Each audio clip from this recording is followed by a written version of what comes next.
and when they go to check the post office, they find Vince's name as the person that picked up Harrison's package. They send this information to Detective Milan, who has been investigating the case behind those envelopes and orders them to follow Vince around. The next day, Vince puts on his best suit and takes the train to New York, unaware that a cop is following him.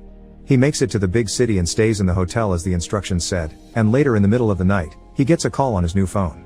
Pretending to be Harrison, Vince receives new instructions, which he follows to a T the following day.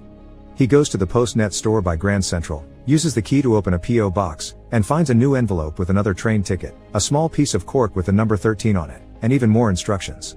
His ticket is for Macomb, but he must get off one stop before. Later on the train, Vince is asked for his ticket by the inspector, who then tells the cops about Vince's destination being Macomb. But since he gets off earlier, he manages to get some minutes of advantage on the cops. The next step is to take a cab to the outskirts of town, where another car shows up after the taxi is gone.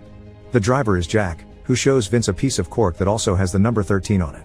After Vince shows his own, Jack calls him over, takes the phone, and takes him away in the car.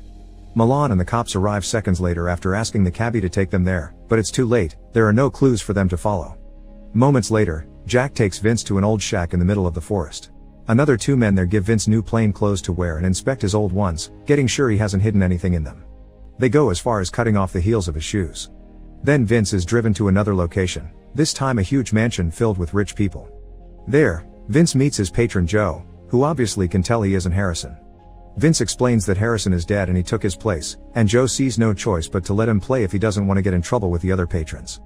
Meanwhile downstairs, there are a lot of bets happening, all of them with high amounts of money. Jasper arrives and bets on the participant he patrons, number 6, and Joe bets on Vince, who has been assigned number 13. The competition everyone is betting on turns out to be Russian roulette. Vince is given a gun and he must stand in a